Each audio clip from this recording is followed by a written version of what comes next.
Welcome, everybody. Great turnout again. Thank you for supporting, through your attendance, the Historical Society and our programs. This is, I think, our second or third one so far this school. Second one. Mm-hmm. My name is Bill Swallow. I serve as the Vice President of the Historical Society. Bonnie here is our President. A couple of things I wanted to mention to you. We would be very much interested in your opinion as a citizen of the Hampshire and Burlington areas. This is a 60-second survey. If you haven't filled one of these out yet, we would greatly appreciate your input on your way out. There's pens and paper over here on the table, among other things that are of interest. So we'd love to hear your thoughts and your opinions. Additionally, membership. If you haven't joined the Historical Society yet, I encourage you to join.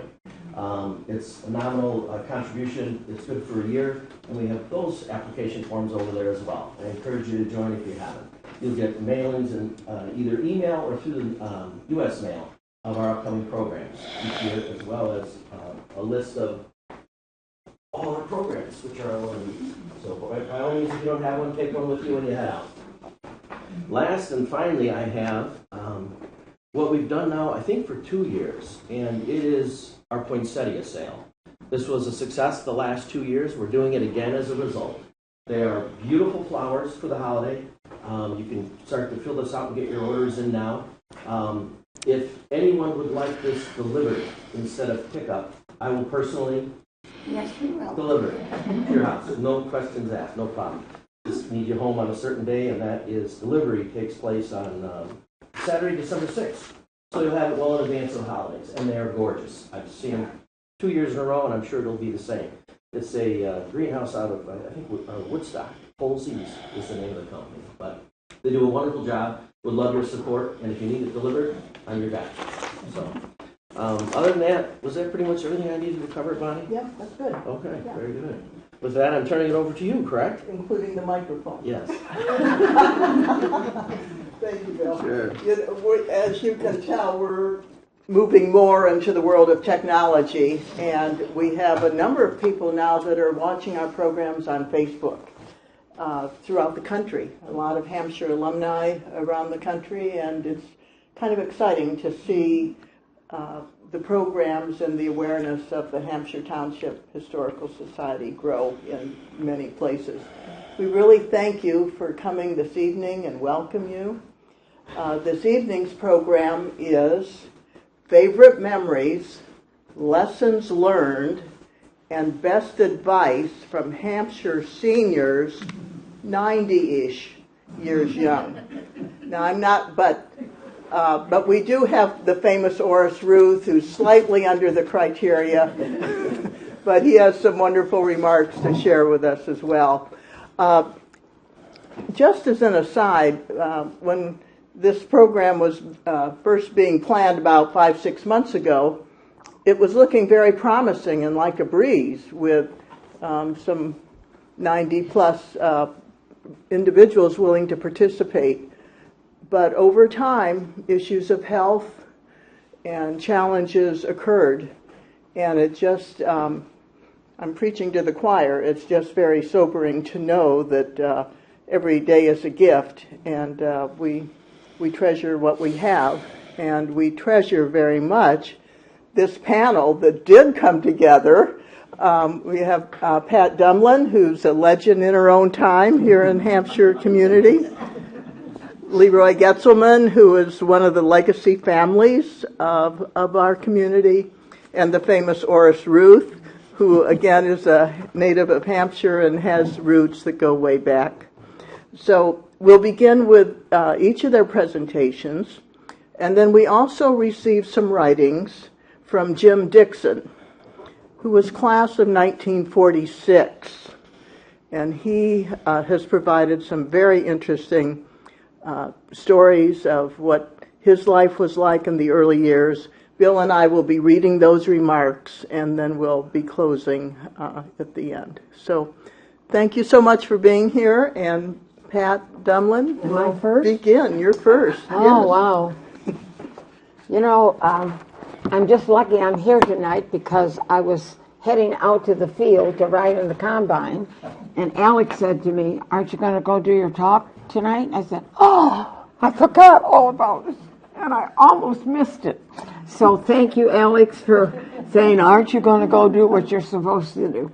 So I called out on the radio and said, forget it, Michael, I'm not coming out to ride in the combine. And I do that every single day. I ride in the combine to about 2 hours every day and never grow tired of it, to watch that corn and that machine that just eats that up, and it's just amazing, just amazing. So I was born and raised over in DeKalb, Illinois, and as I thought about what I was going to talk about tonight, I thought how lucky I was to have the mom and dad I did. You know, they taught me many lessons, and I think I taught them a few too. But I was always a pretty active young lady, and as my daughter-in-laws say, Grandma, you're just a woman with a little boy inside of you. And I kind of think that. I always have been much more a tomboy than I have been anything else. But grew up on a farm out in what we called Muddy Milan in DeKalb, which is south of DeKalb, about 4 miles. And no electricity, no running water. And that's where I lived till I was 3. And at that time, my folks bought a farm up on Lincoln Highway, which was the first coast-to-coast road that went from one coast to the other. And at that time, it was a brick road. It was a brick road with the sides on it. You know, the area just off of the road was cement, a little bit of cement, but it was a brick road. And I, at 3, told everybody in the world that the canners were coming here. And I was going up to the highway. So I was, at that age, I was pretty happy to move up onto the highway. We had electricity, indoor plumbing, and so it was, you know, a magic world. And we lived on a road that was cement or brick instead of mud. And back then, the snows were good, and you could walk the fence posts down to your neighbor. And it was just a great place to grow up. My folks built a brand new barn, and I discovered what fun it was to paint, red paint, every place I possibly could, mostly on myself. And the gentleman that helped to build that barn, Mr. Huntley from Malta, was a friend of my family, and he had a little girl that was about my age, and he brought her out one day. And so she and I got to play together. And my mom was gone, and I was to stay out in the barnyard with my dad. But Tootie and I managed to go up to the house. And don't ever ask me what possessed us, but we got into my mom's spice cabinet, and we just mixed so many wonderful things, and we'd watch it bubble, you know, and it was just great. 5 o'clock came, and she went home, and my mom came home. It was not a very good scene. So I learned right away that possibly I shouldn't always go with my first thought. But my folks were. I always did a lot of discussion, because when I got in trouble, I always had a very good reason for it. I got into the chicken coop one day, and if you remember those chicken coops with the slats, how I got in, I have no idea, because 2 slats pulled out, it couldn't have been any more than that wide. And how I got in that chicken coop, I don't know. But I'll tell you, getting out was a whole different ballgame. So I had to break a few little slats there so I could get out. My dad came to me and he said, Patty, he said, did you break that chicken coop? Yeah. You know, I wasn't even afraid to admit it. And he said, why were you in that chicken coop? And I said, I was a pigeon, Dad. I was a pigeon. And he said, let's not ever be a pigeon again. So I gave up my animal life and decided I would stick with just being a little girl. Went to Malta grade school in first grade, because back then I started school when I was 5. And my dad thought I was too young to go up to St. Mary's in DeKalb, where I would have to cross a street and stuff. So I went to Malta for the first year. Second grade, I went up to St. Mary's Catholic school. And let me tell you, the difference between a first grader and a second grader at the Catholic school was night and day. And they thought they should put me back into first grade because they had first graders knew all kinds of phonics. I had no idea what phonics was. But my uncle just said, no way, she's not going to be put back. And so I got to stay in second grade and struggled trying to get this phonics thing. And my mom always said, you just never learn to read, Patty. You just never learn to read. So I'm standing with Sister Rogeri in fourth grade, and she asked me to read something on the bulletin board. My mom was there. Before I could open my mouth, my mom said, she can't read. She's not any good at reading.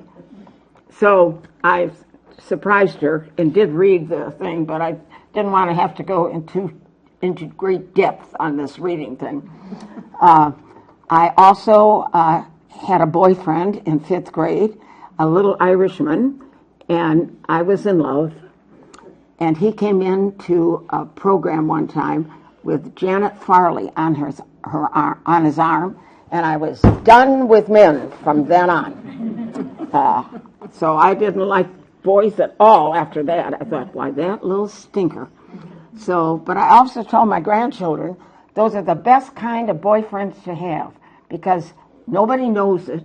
You can break up with them, and you're not heartbroken, and nobody ever knows it. So I said, there's no sense in letting the world know who you like, especially when you're fourth grade. So I graduated from St. Mary's, and then, much to my very chagrin, I got sent over to Mount St. Mary's Academy in St. Charles, an all-girls boarding school. Just devastated me. I absolutely hated it, and I hated it for 4 years. And I will tell anyone to this day how awful it was. But I also will say I got a tremendous education. And I guess that's what I was sent there for, was to get that education. But the little nun that was the principal was about this high and about that wide, and she was as Irish as Patty's pig. And I adored her, and she liked me. And I would go into her office. You were not to go home at all. Once a month you were to go home. But I would go into her office, and I'd tell her, I need to go home and help my dad farm. Summer, winter, spring, it didn't matter. I needed to go home to help my dad farm. And she would say, all right. And she would write out a little slip, and I get to go home on the weekends. I think I was the only kid in the school that got to do that. And as I said, I adored her, and you can see why, because she let me go home. But I was so homesick, just miserable. And even as a senior, I thought, wow, I'll be so glad to get out of here. But I did learn something. One day, the girls were all sitting around on their beds talking, and I happened to be there with them, and they were talking about whether they were going to go on to college or not. And I looked at them and I thought, I guess you don't know that's a state law. And I didn't say anything, but I went home to my dad, and I said, Dad, isn't it a state law that you got to go to college? And he said, in this house, it definitely is.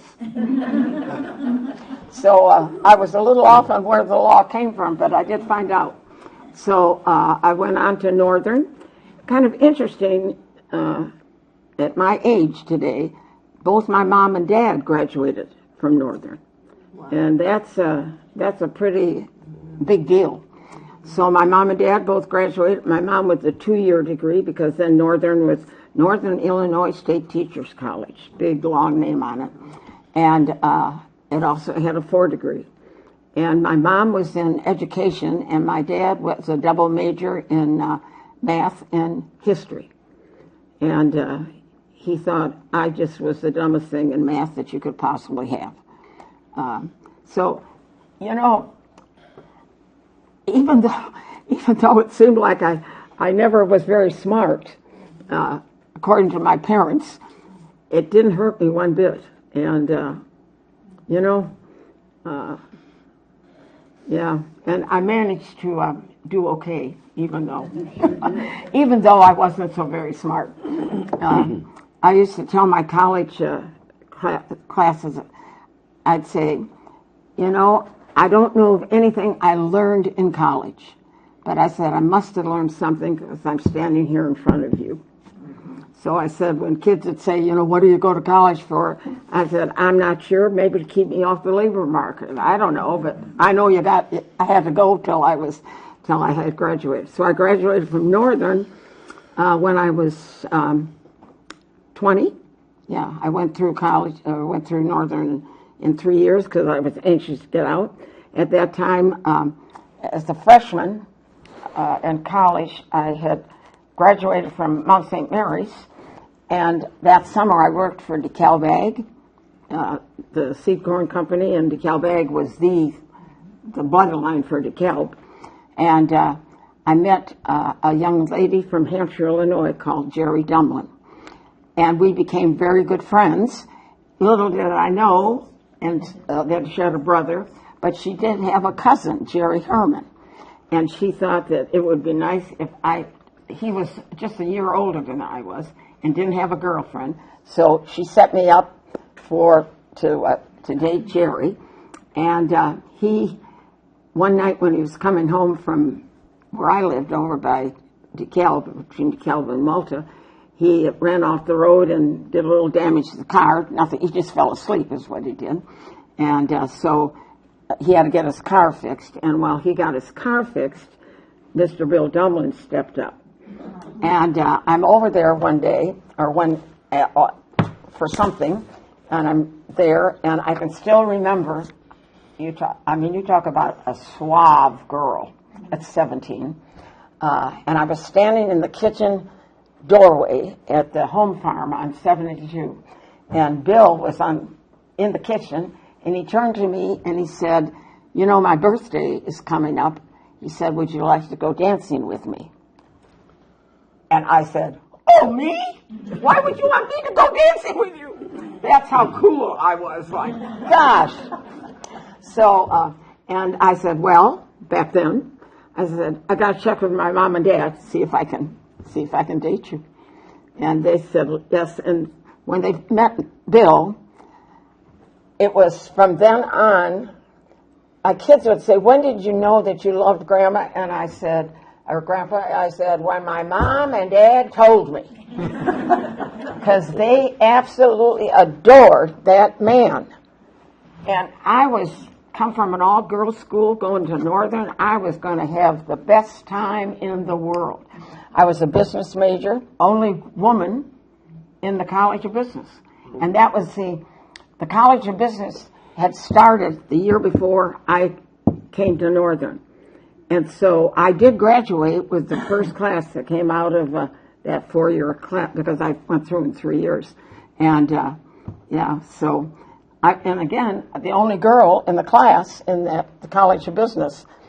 But what year was that you graduated? I graduated in 54, June of 54. Mm-hmm. Finished up, back then you could be in 4-H for 21 till you were 21 years old. Went down to the state fair I think I made a coat that year or something, and got married, went to the state fair, graduated, and got married. Oh my God. And Bill was going to have to go to the service. He was 26, and if they didn't take him, they weren't going to be able to draft him. And so he was to go in January. On the first, we got married in August, and he went to the service in January 2nd, and called. I'll never forget my dad. My dad had really colorful language many times, and he said, Bill called, and he said, honey, he said, they are doing something they've never done before. They gyroed the entire 10th Division to Germany and brought home the entire 11th, which they had. So guys that had been sent to Germany yesterday came home today. It didn't matter because the whole division was so. And he said, and we're going to Germany, and you can come. And I turned around, I said, I'm going to Germany. My dad, God damn it, he doesn't know anything what he's talking about. He's in the army. But he did. And I did get to go to Germany. But boy, the first one, like, not going to Germany. His daughter wasn't going to Germany. So I did spend almost 2 years over there, and went to 13 countries and put like 60,000 miles on a car. Just had so when I was teaching, getting your retirement, everyone said, oh, you said you can travel and you can do all this wonderful things. I said, oh, I already have. I already have. Yeah, so yeah, it was a great opportunity. And one time, our first, and at that time, there was a whole bunch of us that got drafted out of DeKalb County. And Bill, because the home farm was in DeKalb County, right there at the edge there, he got sent over there too. So I had cousins, old boyfriends. We all went to Germany. And Jerry, my sister-in-law then, and Bob Hart, who she married, he got sent, he and one of my old boyfriends got sent to El Paso, Texas. And the whole bunch, like 28 of us, got sent over to Germany. So I had cousins, Bill had cousins that were in the service there at that same time, Jerry Herman, an old boyfriend. And we went over, and it was just great. It was really, first thing we bought was a car, a little German Ford, that when you picked up the hood, it had an engine in it about the size of your washing machine. And so we would take that when we'd go on leave, and two of the guys that had come into service with us, the two Herman boys from Shavana, and they were first cousins, and they would travel with us. Those three men, Bill and Dale and Hermie, were way over 250 pounds. And this little car we were in, and the first trip we went on, we had like 2 weeks, leave.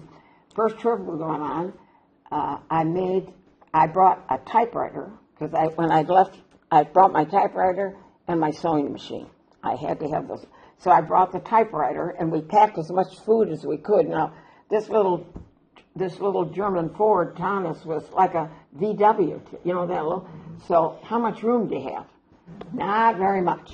So the trunk was full because we had two boys with us, and myself and Bill, and I had this typewriter. And I said, it's got to go in the back there with you, Hermie, where your legs are. He didn't say anything, but he thought, I just could wring her neck for me, because it was really uncomfortable. So every morning, I would put the typewriter on my lap as we drove, and I would type what we did the day before. Single-spaced, no margins, and 3 carbons, because we had to send one to my family, one to Bill's family, and each one of the boys. So we had 3 carbons and a original. And I pounded on that, but that 4th carbon was a bit hard to read. So at the end of the time, there was probably 8 or 9 pages, single space on one side only, but no margins, so you had to almost take your finger to read a sentence to get back to the other side. And the next time we went on a trip, Hermie said to me, have you got your typewriter? He said, we're not going anywhere without the typewriter. So I redeemed myself by having this. And the moms and the parents kept those letters. In fact, I still have the letter that that I sent to Mrs. Dumoulin and to my mom, which is a real journal of what we saw and what we did. So that was a wonderful experience, and met a lot of nice people. Somebody said, could you speak German? I said, no, I did not know how to speak German, but I learned. You can't be an Irishman in a country and not talk. There's just no way that was. So what I am sure I did was absolutely ruined the German language. I found out I used the word du all the time, which was you, but it was only to be used if you really were close to that person. I talked to everybody with the du. So, and it was kind of fun. You'd be in the store, and they'd be talking about you, and it was so neat that I could understand. I didn't let them know, but they didn't think, that you could speak German. But as I said, I'm sure I just slaughtered that language. Certainly had a great experience over there, and learned a lot of things, and it was quite a thrill to come back. We arrived in towards evening, and we had to stay on the ship till the next day. But what a thrill to see that Statue of Liberty after almost 2 years being gone.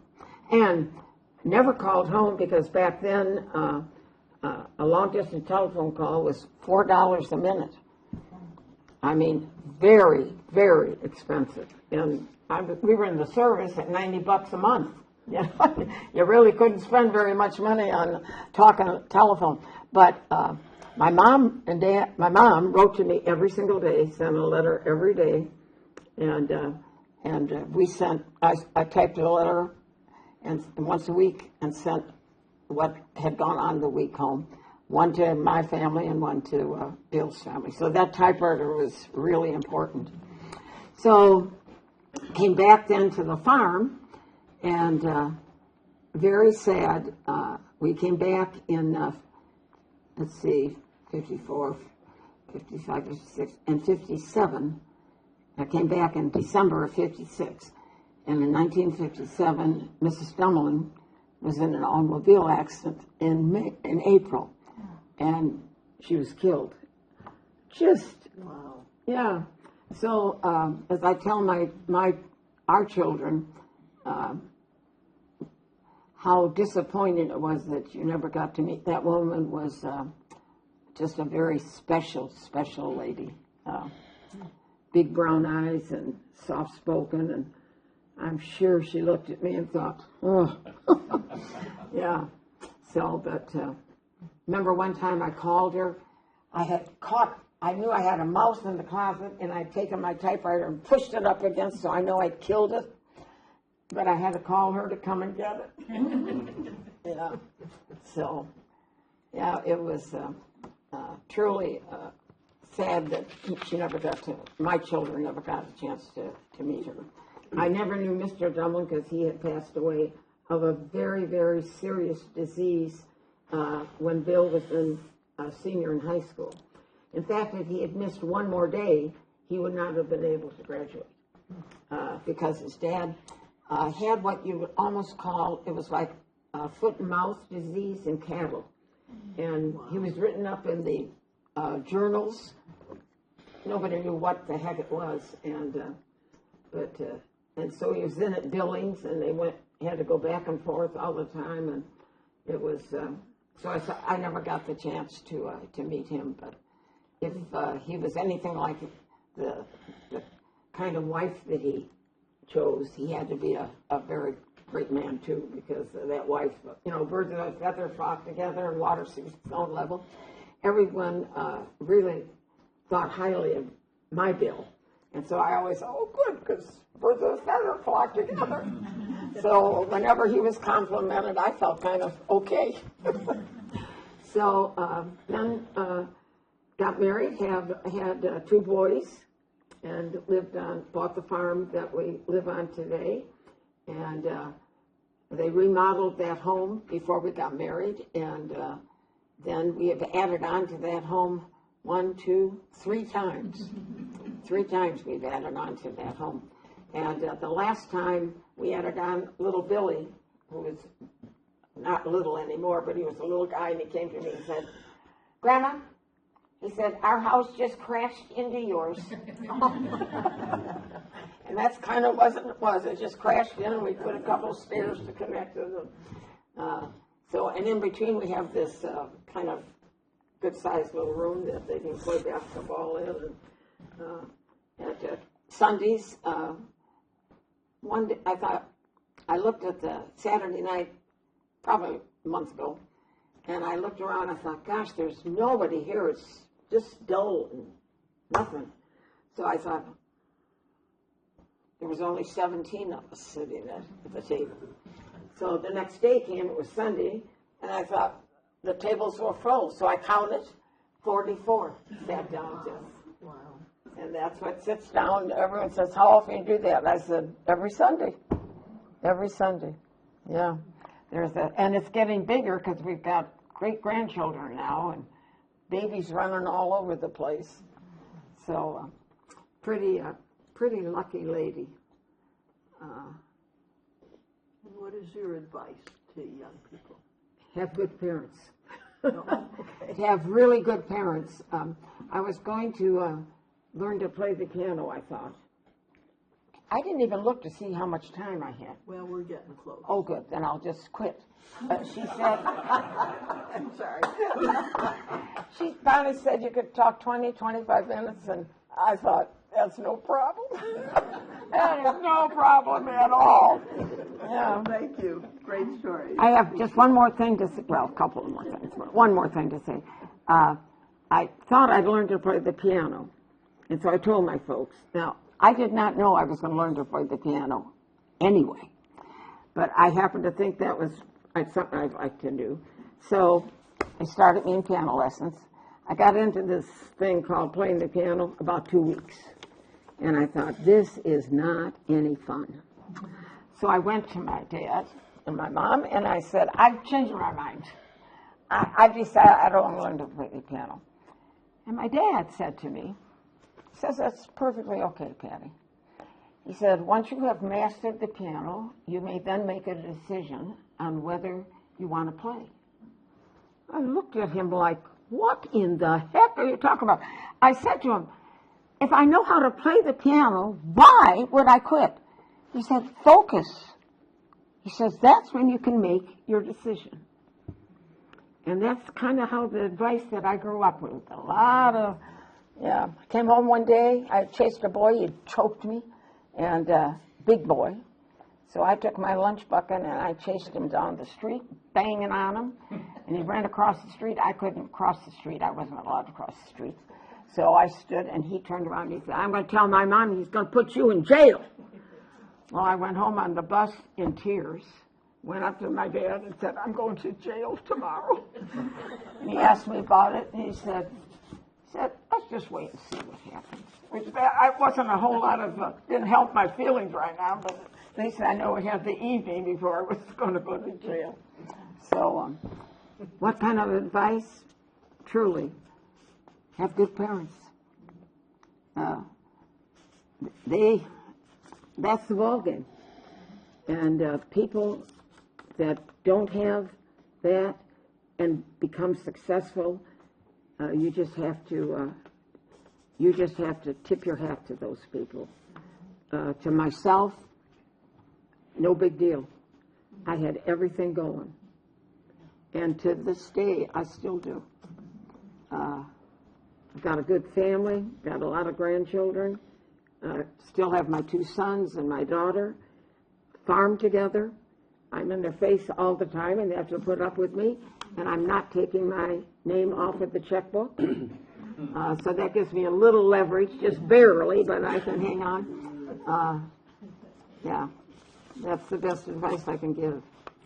And if you don't have that good family, but if you have that good family and support, you really shouldn't pat yourself on the back, because God has given you a lot. And I would say that's the other thing, but everyone says that. But God is a really important guy to have around. And the other night, I was out in the combine, and I said, wow, look at that sunset. Made a round, I said, oh my gosh, Mike, look at that sunset. Made another round, oh, wow. I bet 5 times, every time. And I said, you know, thank God that I get to see that. Get to see that. Thank Him that He's given me the health I have. And the orneriness. Yeah. So, thank you for listening to me. Thank you.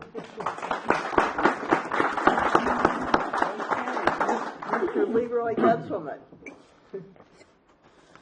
Well, I live on Lenshaw Road.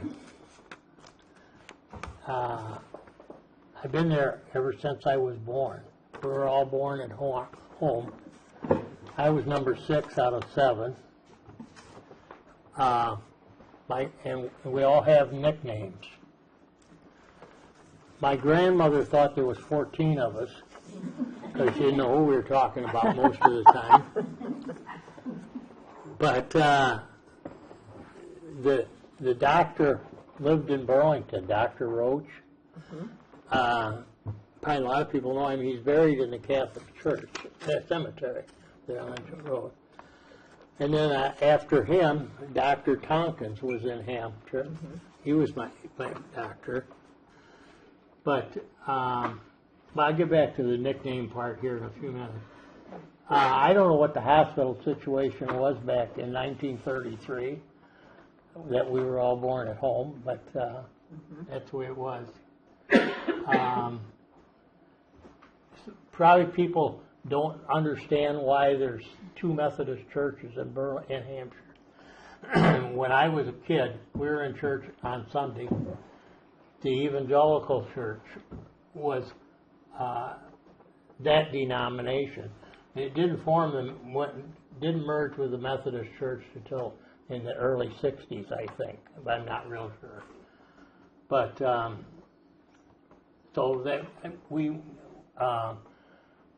would come to Sunday school on Sunday, and then after Sunday school we'd walk downtown, and Grandpa John would be sitting on a bench with his old cronies telling stories. Like, I don't even know, Fred Weed was one of them, Al Glidden was another one. It was just interesting to come down to see those people. The interesting thing about Wilcox's drugstore, they had a heated nut machine. You could go in there and get a bag of nuts or peanuts or this and that, and they were warm. It was, let's see what else. My memory's not very good. I can't remember what I did yesterday, so I'm remembering all this stuff. Jack Duhigh is a friend of mine now. Him and I went to Sunday school together, and then as he got older, he used to run the soda counter at Wilcox's. And the other thing that's kind of interesting was, to my knowledge, there was about 5 grocery stores in Hampshire. And one of the things that the farmers did at that time was traded eggs for groceries. Now, we usually went to Sev's, Dumoulin's, because Aunt Laura was a clerk there. And you could also buy more things than just groceries there. They sold boots and shoes and a kind of an assortment of things. But and there was 2 blacksmith shops in town, Geringer's and Walter Wilkins's. Walter Wilkins's place was about where the laundromat is in Hampshire. That's about where that was. I guess the other thing is, well, I might as well, you talk about your family. I had 3 daughters. I ended up with 7 grandkids, and I have 11 great-grandkids, 1 girl. We've got the girls. I'll tell you about my nickname. We all had nicknames. Well, my nickname is Squeezer. I don't know how the hell I got it, but when I got drafted with my best friend, Glenn Lenshaw, and on the bus from St. Charles, where we headed to Chicago, I said, Glenn, do me a favor and don't call me by my nickname for 2 years. Can you remember to do that? I don't want to spend 2 years explaining a nickname, which I don't know how the hell I got anyway. And so he agreed. However, when we got to Chicago, the Navy needed a few good men that month. So we got put in the Navy. And we ended up as corpsmen. I have medical training 3 months. But anyway, we ended up, I got sent to a surgical, after medical school, we went to Patuxent River, Maryland, which was a Navy air station. Glenn got sent to maternity ward, and I got sent to a surgical ward. Our job was to just help the nurses. Basically is what we did, and we cleaned up after a delivery, sterilized the equipment and this and that. But after we'd been there a couple weeks, I went to visit Glenn at maternity ward, and the Navy nurse conned me into coming working there. So for 2 years, Glenn was basically my boss. Because he had a little seniority over me, and this and that.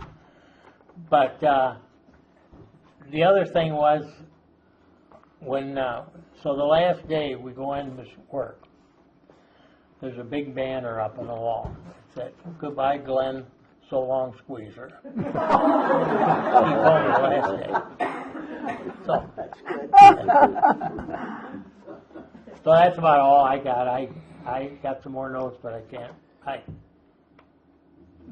But I guess advice I would have for Hampshire's a small town.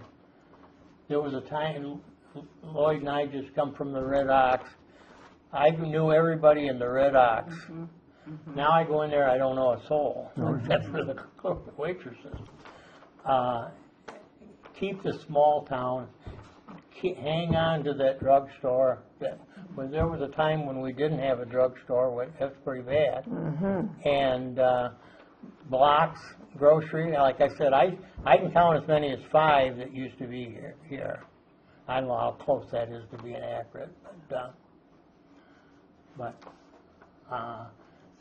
I guess, and I guess the advice to people when you're driving, remember you're not only driving yourself, you've got to watch out for the other driver.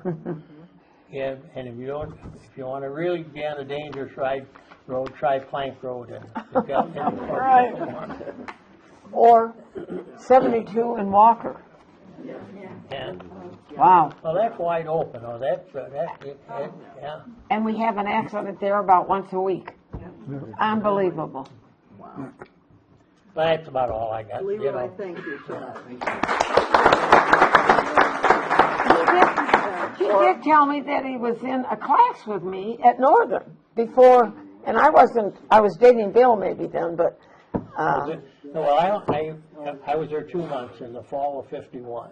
Yeah, that's when I was a freshman. But he didn't make an impression, huh, Leroy? It was a business class. Yeah, not monkey business, business. Okay, Orris, Ruth. Well, I want to tell you a story. There was this elderly old man, a minister. He was on a well-deserved can't remember. He was on vacation. And so he went to church on Sunday, and the minister was up there giving a sermon. And as the minister looked out over the congregation, he could see people bobbing their heads. Some had their eyes focused on the floor. And this minister stopped. And he says, "Last night, I held in my arms and kissed a married woman."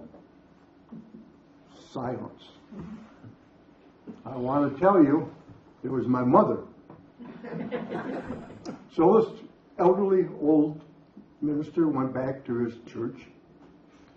And on Sunday, he was giving a sermon, and he seen the heads bobbing, and he seen some people looking at the floor, and he stopped.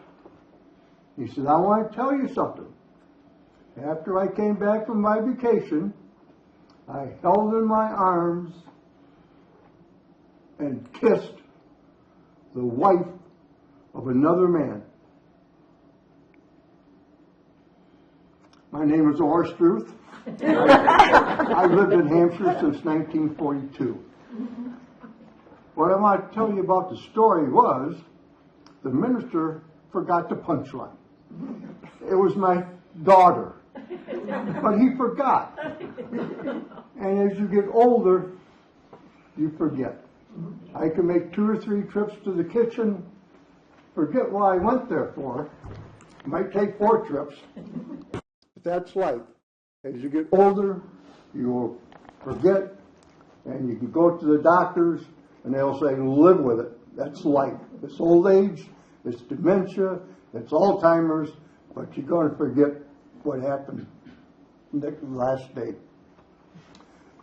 So, favorite memories. As I lay in bed, sometimes I take a tape recorder with me, because I can't remember what I'm dreaming about, and I put it on a tape recorder, mumble something. So I came up with 10 items, which would be favorite memories. The next day, I reduced it by 3. The following day by 3. So that left me with 4. My favorite memory is when my 4 children became part of my life. No question about it. My most favorite. And I can close my eyes and I can remember every day when they became part of my life.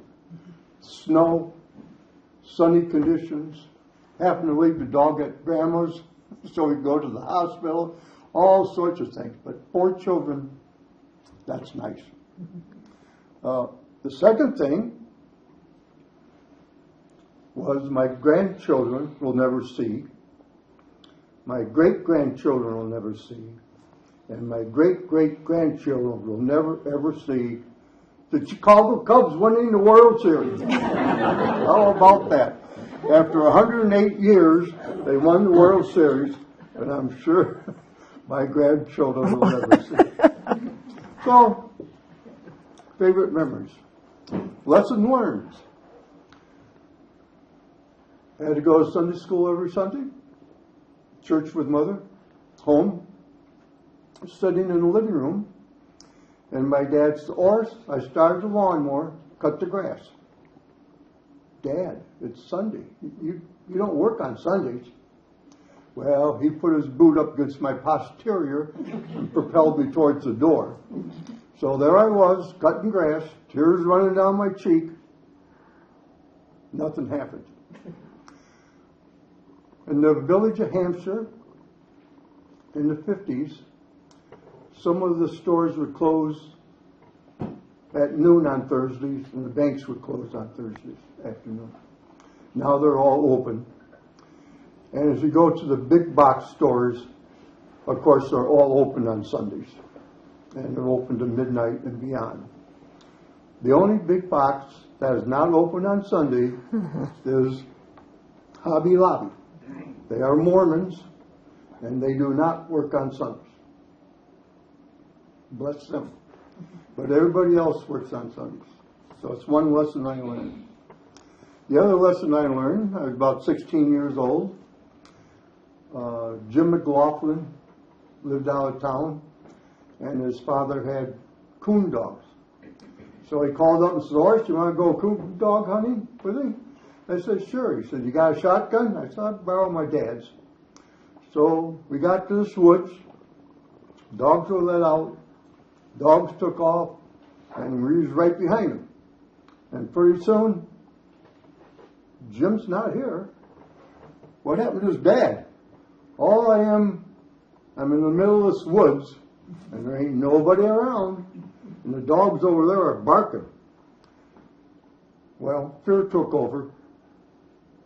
Didn't know what to do. Finally, I got myself together, and I said, well, I should go somewhere. So I finally walked, and I found barbed wire fence. There are no longer barbed wire fences in the township of Hampshire.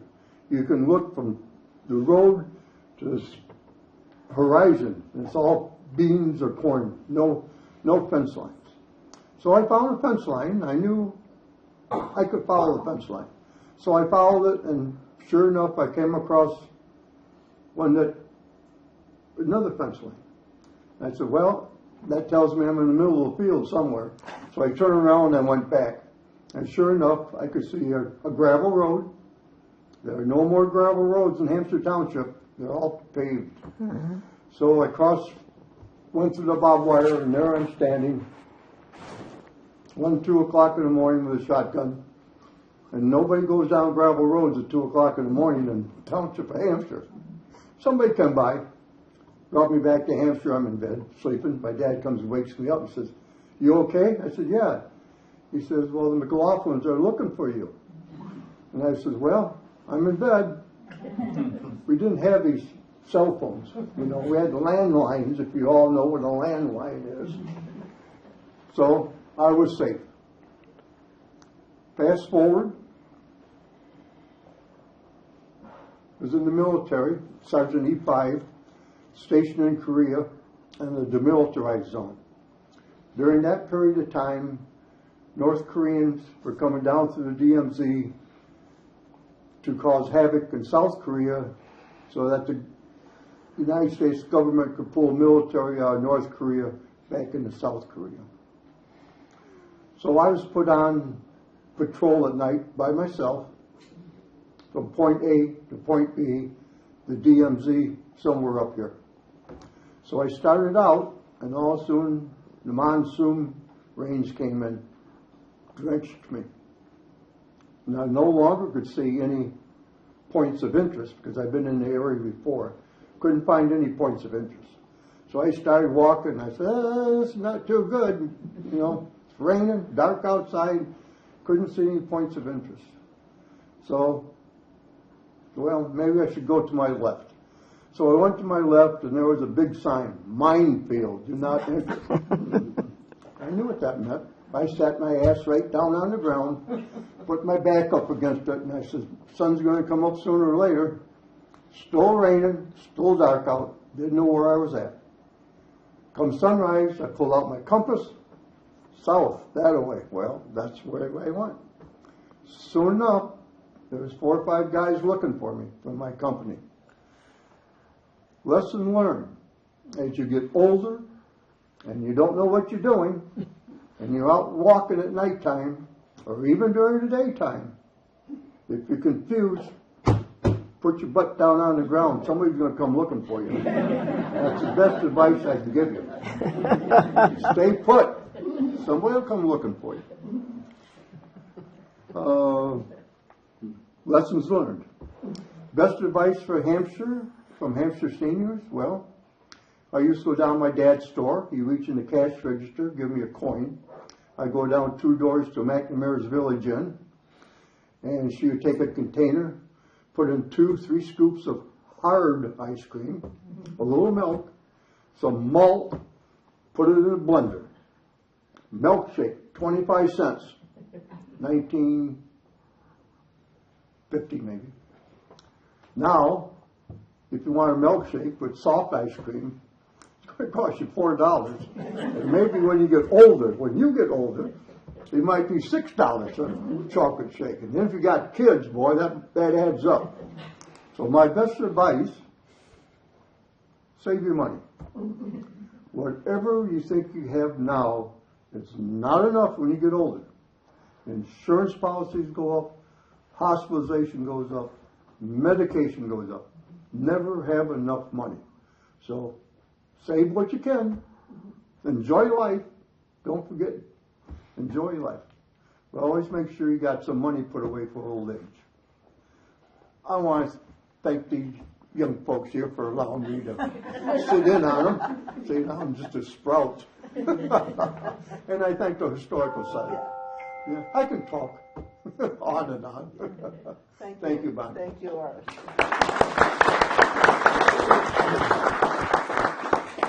Here on this.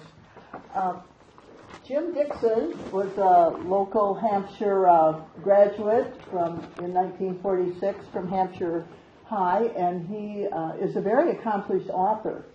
If you go on Amazon, you'll find a number of his books. This one is A More Excellent Way. This is On Fire for God. And this is his most recent one in his mid-90s, aging joyfully. So I share with you the depth of this amazing Hampshire alumni. He was at our recent survivors reunion, which is, as you know, the high school reunion of really older folks. I finally qualified last year. He was going to come from Neenah, Wisconsin this evening. I think he may be watching, and his son and wife. I hope you are. But he was unable to come for health reasons, and he sent his memories that we would like to share. It's really, I think, some wonderful material here. So I'm going to read part, and then Bill, and back and forth until we capture it here. I welcome the opportunity to share memories of Hampshire from my early years. By and large, they are happy memories despite a lot of difficult times. I grew up on a 222-acre farm on the far southeast corner of Hampshire Township that had been in the family since my great-grandfather, James Dickson, received a land grant from the government and came west in 1850 from Binghamton, New York, in a covered wagon with a family of 8. My roots include his son, E.W. Dickson, who was a 2-time Justice of the Peace in Hampshire, a very powerful position around 1901 to 1909. He built a 2-story, 4-bedroom home in the early 1900s out of handmade cement blocks, a home across the street from the present Methodist Church. That's the newer Methodist Church. It's right on the corner with a wide porch. I believe it's for sale at this time, actually. His son, my dad, Gerald Edgar Dickson, was raised in this house until he went to college in 1914 and in service from 1917 to 1919. When he was discharged, he came back to the farm to be a dairy farmer. I was born in 1928, said Jim Dickson, and went to a nearby school, Warner Country School, for 4 years, and then to Hampshire grade school and high school for the next 8 years. I enlisted in the Army in 1946, the summer after high school, and then on to college to the University of Illinois. In regard to the Great Depression, having lived in Wisconsin since 1955, my Hampshire memories basically relate to the period of time from birth through high school in 1946. Times were hard during the Great Depression and World War II, but my memories are of good times, and my memory of Hampshire's population will always be 652. The number on the sign for 10 years as you drove into town from the farm where I lived. I checked recently and was aghast to learn that we're now around 8,000. The Depression years were especially difficult. Dad graduated from U of Illinois in dairy science and wanted to be a dairy farmer. He married Mom, Esther Ball, in 1924. In the 1920s, he lost 2 herds because of tuberculosis, and each time started over with no help from the government. To add to the problems, the 75-year-old farmhouse burned down in March of 1928. There was a new chicken house on the farm that Dad thought was okay to live in. Mother said, okay for now, but we'll build a new one. And with the help of 9 brothers and a brother-in-law, mostly tradesmen, Dad borrowed the money and they moved into a 2-story block house that fall, a house with running water and 32-volt electricity that remains in good condition. Because of the fire, I was raised in one of the finest farmhouses for miles around. The Depression years brought very low milk prices, and in the 1930s there was a great deal of drought and cinch bugs, resulting in poor crops. Nonetheless, our parents never let on to us 4 children that they were going through hard times. To make ends meet, Dad took a job with the Federal Milk Market Administration in 1938 that required him to commute by car and a third rail to downtown Chicago daily for the next 25 years. Initially, he had a 5.5-day work week, but around 1941, that changed to 5 days. Dad hired a man with 2 teenage sons to do the farm work, but the need for a paycheck ended Dad's dream to be an on-site dairy farmer.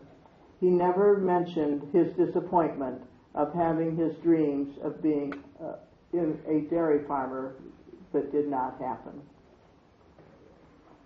I'll be covering the subject of school, something I didn't do so well at. Warner Grade School was a half-mile walk. The wooden school was destroyed by a tornado in early 1930s, so we had a modern school building with running water and indoor toilet facilities. There were 16 to 18 in the school in 1934 when I was in the first grade. The birth rate during the Great Depression was very low, and in 1938 there would only be 9 kids in the Warner School, 3 of them Dickson, so Dad bought a second car to transport us to school in town. That worked out well. There were 5 to 6 country schools surrounding Hampshire then, each 4 to 5 miles from town. In the 1940s, they gradually closed. That meant parents had to transport their kids to school in town. I don't ever recall anyone then saying the government should transport the kids. Our Warner school teacher was amazing. Mrs. Voss lived 5 miles away in Burlington. She taught all 8 grades as needed, was the librarian, came early to start the furnace in winter, did the janitorial work, and had a stove to warm up soup and other things we bought for lunch. She also was the softball pitcher for us when we traveled to other rural schools for games. How effective was she in preparing us for our life's work? You decide. Brother Jerry went to West Point and as a fighter pilot in Vietnam received a Silver Star, a very high award for repeated passes in support of beleaguered troops. Sister Pat received a bachelor's degree in nursing from Northwestern University, and I, a bachelor's degree and law degree from the University of Illinois. Not to forget that this country school boy edged out town kids for senior high school class president. As we look at education today, we may learn something if we look at the system that made it possible for one teacher to teach 8 grades so effectively in a one-room school. Hard times. Helping others is one of my strongest memories of growing up in Hampshire. Not conceit or self-importance, but self-satisfaction in doing good and helping your neighbor. My folks were one of many who reached out to the less fortunate during the Depression. At one time or another, we had over a dozen different individuals or families come to live with us. Some individuals, other couples with multiple children. One family of 5 lived with us for 2 years after the wage earner lost his job with the U.S. Forest Service. We managed by having we 5 boys sleep in the attic, unheated, even in the dead of winter. One boy in my class mentioned one winter day that a glass of water in his bedroom had a layer of ice on it when we woke up in the morning. Along that line, I have vivid memories of frequently being cold. I was always underweight and cold, especially when I had to toss hay down for the cows from the hayloft in the winter. Warm weather clothing was in short supply. Woolen garments were expensive, but we were healthy. Recreation. Community spirit was high in Hampshire in the 1930s. People pulled together to have a good time. For many years during the Depression, there was one weekend when thousands of people from neighboring towns came to Hampshire for a weekend celebration, a huge success and event for a small town. Note, these might have been 4th of July celebrations. Traveling celebration troops brought in Ferris wheels, merry-go-rounds, hit the hammer, and a dice game or 2. It was a wonderful break from the monotony of poverty. Burlington had a similar event in August during the 1930s. One of their highlights was having a pilot fly into a nearby hayfield and offer rides for a reasonable fee. July 4th was very similar. I especially remember riding our bicycles or our pony 5 miles to town to be in the parade. A quarter for riding your bicycle, 50 cents for riding a horse or pony. I always remember walking around with head down for hours at a time looking for a stick from an ice cream bar with the word free written on it. We usually found one, sometimes a couple. There were also baseball games at these events with another source of revenue, retrieving foul balls for a nickel reward. Let's talk about baseball a bit more. Hampshire was known for having good teams in the 1930s. That was less common in World War II with gas rationing, but it started up again in 1945. Dale Melm's father and my dad decided to form a summer team for high school boys to play in a league against larger towns, including Wheaton, Batavia, and West Chicago.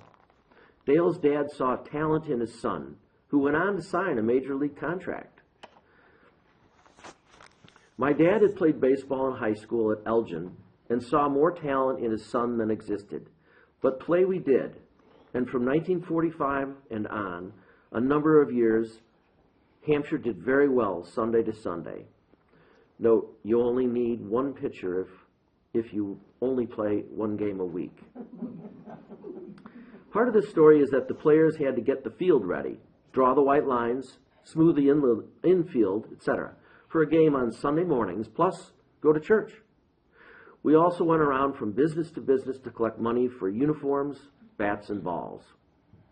And now we talk about churches and morality, according to Jim Dickson. Churches were an important way of life for teaching spiritual values. A Catholic church with a parochial grade school, 2 Methodist churches, and a Lutheran church. In general, good people went to church in those days.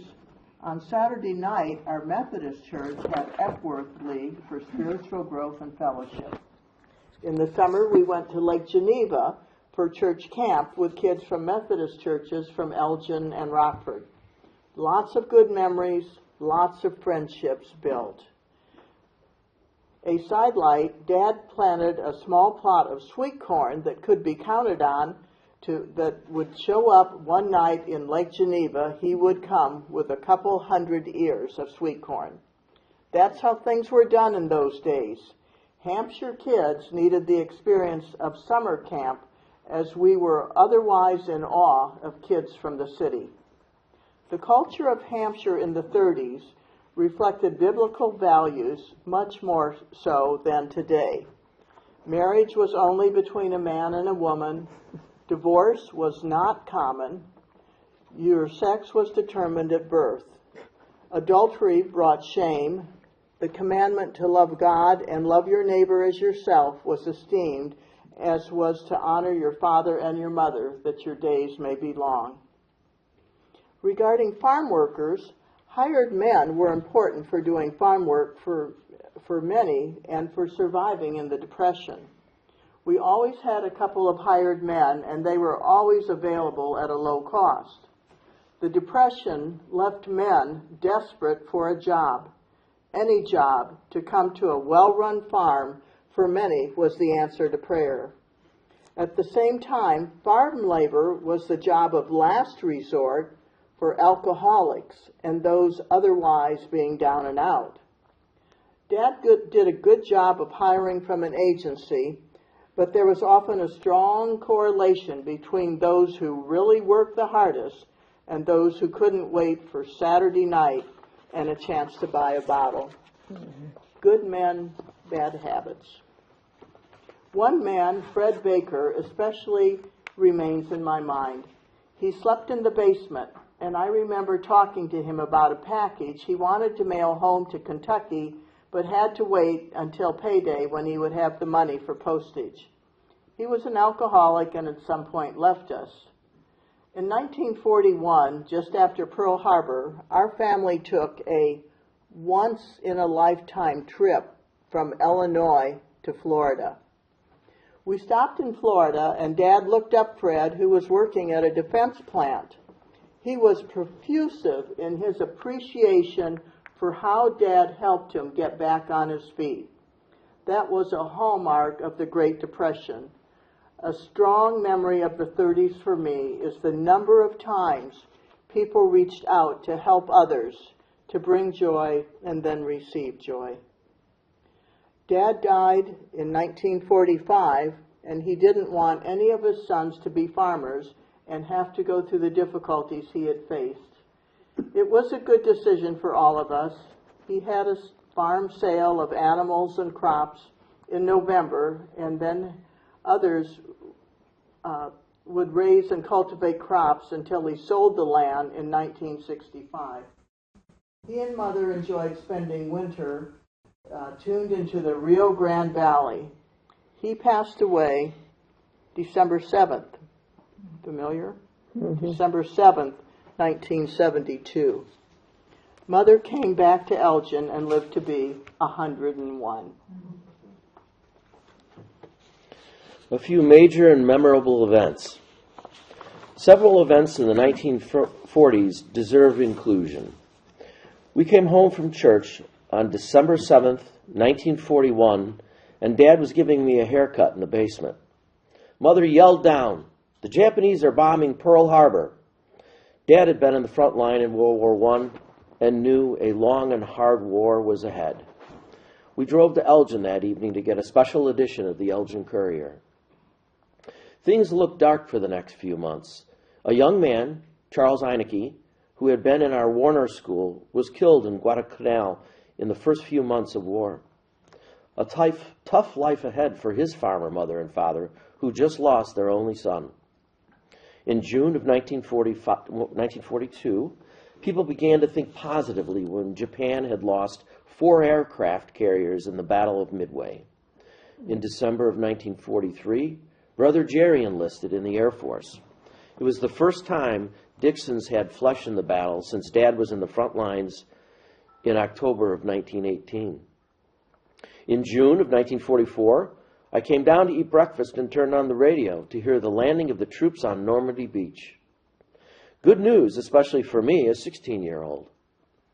People were finally feeling good about when the war might end, but it took atomic bombs in August of 1943 to make that a reality. A tragedy, but it removed a big many risks for many of us who would soon be or were in service at the time. In closing, may the work of the Historical Society to bring back remembrances be a catalyst to live as the founders who built the foundation for this wonderful country. They wrote in the Declaration of Independence, the foundational document of the country, all men are created equal and are endowed by the Creator with life, liberty, and in the pursuit of happiness. The Creator to them was the God of the Old Testament. They left it to each individual to decide if they wanted to be a New Testament Christian. At age 32, I said yes. Jim Dickson, October 17th, 2025. Lived in Hampshire for 22 years, in Neenah, Wisconsin for 74. Married to his wife Peggy for 72 years. And they were both in town a couple weeks ago. It's really neat. Well, I would like to acknowledge, if I may, if the women don't mind mentioning their age, there's a few women here in that 90 category. One is Pat Kimball Kozek here, and we welcome you tonight, and very happy to have you. Is there anything you want? I enjoyed this so much. I picked up on somebody in each one. I worked in Chef's Store. I knew Patty from college. I was, really good friends with her grandma Jerry from the time we were in second grade through college. She played the piano at my wedding. Wow. I took the tour through town with you to the grocery stores, the taverns, the churches, the blacksmith shops. And it was just all such familiar footsteps to remember. Well, we will look forward to interviewing you. One of the things we also do in our association is set up one-on-one interviews with older folks and get the history. Also, I want to welcome Barb Getzelman, if I may. I know the whole town knows you turned 90 a little while back. Right. And finally, tonight, we have a very special bonus, if you want to each grab your sheets. The annual Survivors Reunion began in 2011, and at that time, the participants wrote alumni advice for young people, and that's the notes on this page. It is a handout here on the table, if you'd like it, as you go out. And I'm going to ask Orris to start reading what the advice is to young folks. Live a good life and don't forget the 4-letter word, work. Get an education while you're young. Work hard. Marry a good gal. Have a family. Enjoy life. Work hard. Keep your nose clean. Leroy? Be respectful, despite worldly chaos, keep positive, volunteer your services if time avails, good for your own well-being as well as benefits the recipient. Keep God in the forefront. Study hard, go to college, don't marry until you have done some traveling. Enjoy doing well in school, but still have fun. Make the most of each day you have. You will never get it back. Get an education. Respect yourself as well as everyone else. And be considerate of people's feelings. Be motivated and polite. Learn all you can because they can't take that away from you. Make the most of your youth and get as much education as you can. Enjoy your gifts and stay optimistic in your faith. And lastly, study hard. Live life to the fullest, but within your means. Let the 10 Commandments be your guide. And so we thank you. This concludes our very special memories and advice and lessons learned from 90-ish folks in Hampshire. Thank you. Thank you.